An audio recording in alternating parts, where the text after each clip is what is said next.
இன்னைக்கு ஸ்பெஷலான ஒரு ஸ்வீட் ரெசிபி பண்ண போறேன். இது குக்குத் கோமாலில விஷால் பண்ண ரெசிபி. ரொம்ப சிம்பிளாவே பண்ணலாம். இந்த டேஸ்டியான ஸ்ட்ராபெரி ஒயிட் சாக்லேட் சார்லேட் எப்படி செய்யறதுன்னு இந்த வீடியோல பார்க்கலாம். ஃபர்ஸ்ட் ஒரு பிஸ்கட் லேயர் ரெடி பண்றதுக்காக ஒரு 4-5 பிஸ்கட் மிக்ஸி ஜார்ல இந்த மாதிரி பவுடர் பண்ணி எடுத்துக்கோங்க. இந்த பவுடர் பண்ண பிஸ்கட் கூட மெல்ட் பண்ண பட்டர் 2-3 டேபிள் ஸ்பூன் ஆட் பண்ணிக்கோங்க. அப்பதான் அந்த பிஸ்கட் லேயர் நல்லா செட் ஆகும். ஸ்ட்ராபெரி மோஸ் செட் பண்றதுக்காக இந்த மாதிரி ரிங் மோல்ட் எடுத்திருக்கேன்.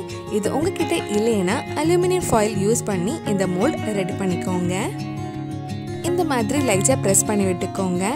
பிஸ்கட் பவுடர் ஆட் பண்றதுக்கு முன்னாடி இந்த மோல்ட்ல லைட்டா பட்டர் தடவி இருந்தேன். அப்பதான் நம்ம ரிமூவ் பண்ணும்போது கொஞ்சம் ஈஸியா இருக்கும்.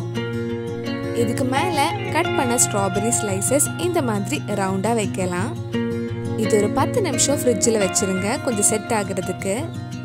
மூஸ் ரெடி பண்ணுறதுக்காக 1/4 cup white chocolate double boiling மெத்தடில் மெல்ட் பண்ணியிருக்கேன். நீங்கள் மைக்ரோவேவில் கூட மெல்ட் பண்ணிக்கலாம். மூஸ் ரெடி பண்ணுறதுக்காக 1/2 கப் விப்பிங் க்ரீம் எடுத்திருக்கேன். இது நல்லா ஸ்டிஃப் பீக் வரது வரைக்கும் நல்லா பீட் பண்ணலாம். விப்பிங் க்ரீம் சீக்கிரம் விப் ஆகிறதுக்கு நீங்கள் யூஸ் பண்ணுற பவுலும் அந்த பீட்டரும் ஒரு 10 நிமிஷம் ஃப்ரீசரில் வச்சா அது சீக்கிரமே க்ரீம் விப் ஆகிடும். க்ரீம் இந்த மாதிரி நல்லா ஸ்டிஃப் ஆனதும் ஃப்ளேவருக்காக இதில் 2-3 டீஸ்பூன் ஸ்ட்ராபெரி பியூரி ஆட் பண்ணலாம்.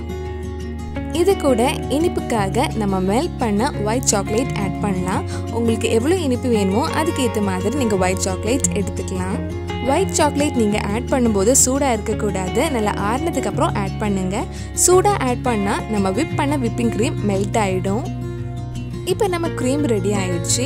இனி இந்த மோல்டில் க்ரீம் ஃபுல்லாக ஃபில் பண்ணி வைக்கலாம்.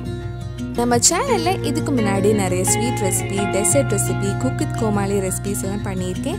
நீங்கள் இன்னும் அந்த வீடியோஸ் எல்லாம் பார்க்கலன்னா அதோட லிங்க் இதில் டிஸ்கிரிப்ஷனில் இருக்குது. மறக்காமல் அந்த ரெசிபிஸும் போய் பாருங்கள். இது செட் ஆகிற வரைக்கும் கொஞ்சம் நேரம் ஃப்ரிட்ஜில் வச்சுருங்க. நல்லா செட் ஆனதுக்கப்புறம் மெதுவாக இந்த மோல்ட் நம்ம ரிமூவ் பண்ணிடலாம். குக்குத் கோமாலியில் பண்ண மாதிரி கொஞ்சம் ஸ்ட்ராபெரிஸும் ஒயிட் சாக்லேட் யூஸ் பண்ணி இந்த பிளேட்டை டெக்கரேட் பண்ணுறேன். ரொம்ப டேஸ்டியான ஸ்ட்ராபெரி ஒயிட் சாக்லேட் சார்லேட் ரெடி ஆயிடுச்சு. இது பண்ணுறதுக்கு ரொம்ப டைம் ஆகாது. கண்டிப்பாக நீங்களும் இந்த ரெசிபி உங்கள் வீட்டில் செஞ்சு பாருங்கள். பிடிச்சிருந்தா இந்த வீடியோவை லைக் பண்ணுங்கள், உங்கள் ஃப்ரெண்ட்ஸ் அண்ட் ஃபேமிலிக்கு ஷேர் பண்ணுங்கள். வேறு நல்லா குக்குத் கோமாலி ரெசிபி நம்ம சேனலில் ட்ரை பண்ணலான்னு கீழே காமெண்ட் பாக்ஸில் சொல்லுங்கள். நீங்கள் இன்னும் என்னோட சேனலை சப்ஸ்கிரைப் பண்ணலைன்னா மறக்காமல் சேனலையும் சப்ஸ்கிரைப் பண்ணுங்கள். கூடவே அந்த பெல் ஐக்கனை ப்ரெஸ் பண்ணால் நான் புது வீடியோ போட்ட உடனே உங்கள் ஃபோனுக்கு நோட்டிஃபிகேஷன் வந்துடும்.